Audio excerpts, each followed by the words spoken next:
जय जगन्नाथ बंधुगण लीना एंड सानू ब्लॉग को आपण मान को स्वागत। बंधुगण आज भिडियोटी हेउछि एक विशेष वीडियो कहीं ना दोल पूर्णमी एवं संक्रांति पड़ुछि गोटे दिन रे तार गोटे हेउछि यह गोटे महा संजोग अटे। बंधुगण पूर्णमी एवं संक्रांतिर महा संजोग रे आनी थाए एक शुभ संकेत आम मानंक पाए सारा जगतर सारा संसार कल्याण होता है। दोल पूर्णमी हेउछि आम मानंक पाई एक बड़ पर्व एवं ठाकुरंक पाई मध्य गोटे बड़ पर्व होलीर पर्व। बंधुगण फाल्गुन मास शुक्ल पक्ष दशमी तिथि को आमे फगु दशमी रूपे पालन करिथाउ। जेउ दिन ठारू महाप्रभु श्री जगन्नाथंकर फगु खेल आरंभ होइथाए। चाचेरी बेसर मध्य शुभारंभ होइथाए एवं प्रत्येक ग्राम रे एवं सहरांचल रे मध्य जेउठारे श्री राधाकृष्णंकर मंदिर रहिछन्ति एवं अन्य देवादेवी मानंकर मंदिर रे मध्य एही दिन ठारू चाचेरी बेस, चाचेरी भोग, चाचेरी बुला, चाचेरी परिक्रमार विधि आरंभ होइथाए एवं एही फाल्गुन शुक्ल दशमी ठारू एही चाचेरी भोगर परंपरा आरंभ होइथाए एवं ठीक दोल पूर्णिमा पूर्व दिन अर्थात फाल्गुन शुक्ल चतुर्दशी दिन एही चाचेरी बुलार परिसमाप्ति होइथाए। दोल पूर्णिमा दिन आमे जानिछे आमर श्री महाप्रभु जगन्नाथंकर श्री राजराजेश्वरी सुनावेशर सज्जित होइथांती। तेबे बंधुगण आसंतो हे भिडियोटी रे सबु विषय रे आलोचना करिबा। पूर्णमी एवं संक्रांतिर महासंजोग रे आमर 2 दिन रहुची। एठी पूर्णमी आमे केउ दिन पालन करिबा 13 तारिख रे किंबा 14 तारिख रे से भिडियोटी शेष पर्यंत निहाती देखंतु। सबु विषय रे आपण माने सठिक भाव रे जानि परिबे एवं केउ दिन करिबा उचित एवं केउ दिन पालन करिबा अनुचित मध्य जानि परिबे। आपण मानको अनुरोध भिडियोटी को शेष पर्यंत निहाती देखंतु।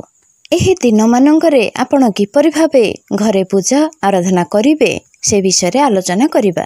अति आनंदर समय ये मनमुग्धकर बेसरे जेतेबेले प्रभु आमर चांचेरी भोग खाइबा पे परिक्रमा करुथिबे गाँ गहली सहर बजार रे एवं समस्तंक द्वार मानकरे चिता पैता पकाई गोबर पानी एवं मुरुजरे चिता देई आमर रंग मेंटी रे लिपि जो प्रकार रे भोग बाढ़ती से रूप अति मनमुग्धकर होइथाए। प्रभु प्रति द्वारे द्वारे भोग खाई थांती। एहाठु आनंदर कथा कौन अछि? प्रभु आम द्वार द्वार को आसी भोग खाउछंती। आमे सदाबले ठाकुरंक पाखकु तांक मंदिर को जाई थाउ, किंतु एही गोटे दिन एही जो 4-5 दिन प्रभु बुलंती सीए प्रभु आम द्वार को आसी थांती भोग खाइबा निमंते। एही पर्वटी रे प्रभु प्रथमे रंग खेली थांती। ठाकुर जेतेबेले आम घर को आसुचंती तांकु तो आमे चांचेरी भोग निहाती खुआउचे। ता सहित आमे जेतेबेले घरे पूजा करूचे एही समय रे आमे केउ विधि रे पूजा करिबा। कारण फाल्गुन शुक्ल दशमी बा फगु दशमी ठारू ठाकुरंकर फगु खेल आरंभ होई जाय थाए। आपण माने एही दिन ठारू जेतेबेले फगु दशमी ठारू स्वतंत्र भावरे पूजा करिवे। वर्षक 12 मास आमे अन्य विधि रे पूजा करिथाउ। फगु दशमी ठारू आमे स्वतंत्र भावरे घर ठाकुरंकु सबु ठाकुर मानंकु मध्य आमे फगु लागि करिथाउ। कारण जेतेबेले आमर ठाकुर महाप्रभु श्री जगन्नाथंकर चलंती प्रतिमा मदन मोहन से जेतेबेले फगु लागि हेबे श्रीदेवी एवं भूदेवींक सहित तांकर फगु खेल आरंभ हेबो एवं प्रत्येक पीठ मानंकरे ठाकुर मानंकर मध्य फगु खेल आरंभ होइथाए। तेणु आमर घरे जो ठाकुर अछंती साधारणतः पंचदेवतांको आमे पूजा करिथाउ। तत्सहित जे जो ठाकुरंक पाखरे श्रद्धा रखिचंती सबु ठाकुरंको मध्य आपण माने पूजा करि परिबे, पूजा करूछंती। तेणु घरे जो ठाकुर माने समस्ते अछंती आमे घर ठाकुरंको मध्य फगु लागि करिबा। दशमी ठारू आपण माने गोटे कथा मने रखिबे बंधुगण, कला रंग को छाड़ी आउ जो 5टी रंग आमर रहिला हलदिया, नाली, नेली, सबुज, गोलापी एही 5 रंग को आमे ठाकुरंक आगरे अर्पण करि परिबा। एही फगु दशमी ठारू दोल पूर्णमी पर्यंत आपण माने फगु लागि करि परिबे। जदि आपण माने प्राकृतिक भावरे रंग को प्रस्तुत करि परिबे ताहाले आहुरी भलो, नचेत बाजार रे उपलब्ध फगु को आनी आपण माने ठाकुरंकु अर्पण करि परिबे। केतेबेले लागि करिवे तार मध्य गोटे विधि रहिछि। आपण मैंने जितेबले ठाकुर घरे प्रवेश कर ठाकुर को स्नान कराउछन्ती स्नान कर सारिबा परे ही आपण मैंने एही फगु लागी करें।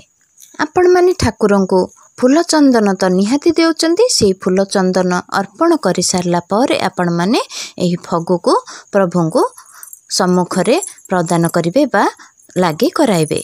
एतद्वारा ठाकुर माने आपण मानक उपरे संतुष्ट होइथांती एवं फगु लागी करि सारिबा परे आपण माने ही भोग एवं नैवेद्य अर्पण करिवे। आपण माने प्रतिदिन जेपरि गंध पुष्प धूप दीप दे पंच उपचार विधि रे जेपरि भाबरे आपण माने पूजा करूचंदी आपण माने सेही फगु दशमी दिन ठू दोल पूर्णमी जाए मध्य सेही परि भाबरे पूजा अर्चना करि परिबे। आ गोटिए कथा हैला आपण माने फगु ही प्रभु मानन को अर्पण निहाती करिवे।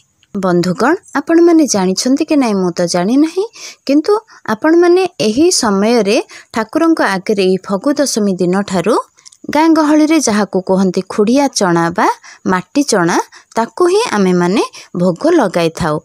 चना एवं गुड़ लगेले प्रभु संतुष्ट होइथांती एवं आपण माने आहु किछि भोग लगे पारिबे। विभिन्न प्रकार कोरा जेपरिकी राशि लडू नड़िया कोरा बादाम कोरा बा लडू जहा को कहती ताकू आनिके आपण माने भोग लगाई पारिबे। निजे घरे प्रस्तुत करंतु किंबा शुद्ध भाव में जेउठी दुकान रे बिका होचे सेठु मध्य आनिके आपण माने भोग लगाई पारिबे।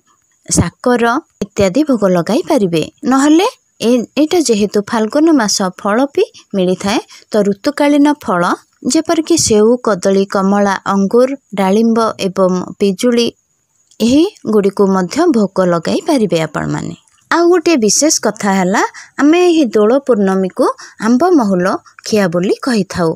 आंब महुल चना एवं गुड़ निहाती भाबरे विधि भाबरे पूजा होई थाए।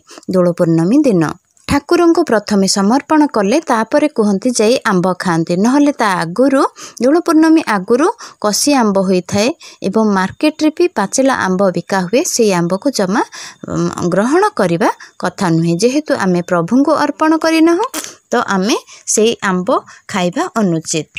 जदि आपण मानकर किछि असुविधा अछि दोल पूर्णमी दिन तो आपण माने जदि चाहिए तेबे फगु दशमी दिन भी आपण माने आंब को पूजा करि परिबे। जो आंब महुल एवं गुड़ चना करंती ताको आपण माने फगु दशमी दिन ही पूजा करि परिबे। बंधुगण चांचेरी भोग चांचेरी बुला एही समय रे विशेष भाबरे आपण माने निहाती भाबरे किछि पणा करी आपण माने ठाकुरन को अर्पण करंतु। देवादेवी मानकर पणा तो अति प्रिय भोग लागी करिबा सहित निहाती भाबरे किछि पणा प्रस्तुत करी लागी करंतु। पणा रे कंचा क्षीर नड़िया कदली अदा गोलमरीच अलैच एगुड़ी को गुंड करी पकाइबे।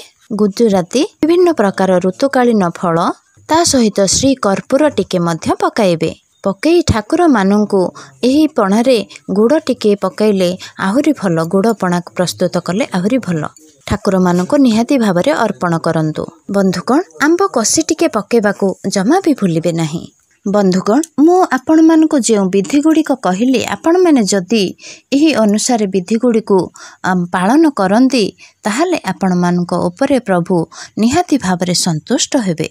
बंधुगण आउ गोटे निहाती जरूरी कथा होची आपण माने जदि निज गृह रे शिवलिंग को पूजा करुछंती तेबे शिवलिंग को केबे हेले नाली फगु लागी कराइबे नहीं किंबा गोलापी रंगर फगु मध्य लागी कराइबे नहीं। ताको छाड़ी आउ जो सबु रंग होली अच्छी ताको आपण माने अर्पण करि परिबे। कारण शिव शंभु हेउछंती आमर आदिजोगी नित्य शाश्वत सनातन तेणु एही दुई रंग को छाड़ी आपण माने अन्य सबु रंग देई परिबे अर्पण करि परिबे। अन्य देवी देवतांको सबु रंग आपण माने लागी करि परिबे। बंधुगण एही दोल पूर्णमी दिन आपण माने खीरी एवं काकेरा मध्य करी निज ठाकुर घरे पूजा करिवे। सेथिबेरे सेही खीरी रे टिके आंब मध्य निहाती भाव में पकेबे महुल मध्य पकाइबे। बंधुगण एबे ताहले आसंतु जानिमा आमे पूर्णमी केउ दिन को केउ दिनटी को पालन करिबा। 13/3/2025 किंबा 14/3/2025 आपण माने देखि पारचंदी पंजिका अनुसार 13 तारिख दिन आमर दिन दिवा 10:36 ठारू आमर पूर्णमी आरंभ हो जाउची। जो मानकर पूर्णमी श्राद्ध करिबार अछि से माने एही पूर्णमी आमर 13 तारिख दिन ही करि परिबे। तेणु आमे 13 तारिख दिन पूर्णमी एकदिष्ट श्राद्ध करि परिबा। एवं 14 तारिख दिन 12:24 पर्यंत आमर रहुची पूर्णिमा। तापर प्रतिपदा लगी जाइछि। तेणु प्रतिपदा श्राद्ध जହାର थिबो आमर 14 तारिख दिन करिवे।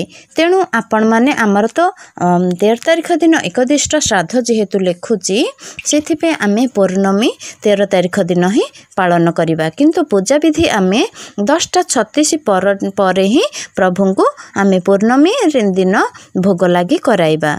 जो मानकर किछि असुविधा अछि पूर्णमी दिन पूजा विधि करि पारु नाहंती तो 12:24 पर्यंत रहुची पूर्णमी। आपण माने 14 तारिख दिन भी 12:24 पूर्व पूजा विधि करि परिबे। किंतु पूर्णमी आमर होउची 13 तारिख दिन ही पालन करिबा उचित। जेहेतु एकदिष्ट पार्वण श्राद्ध पूर्णमी श्राद्ध लिखिची 13 तारिख सेथिपई आमर 13 तारिख रे ही आमे पूर्णमी पालन करिबा। बंधुगण आज भिडियोटी आपण मानक किपरि लागिला कमेंट माध्यम निहाती जणाइबे। मोर चैनल रे जे नुआ अछंती सब्सक्राइब करने को जमा भी भूलिबेनी एवं लाइक शेयर करने को जमा भी भूलिबेनी। रहुची बंधुगण, जय जगन्नाथ।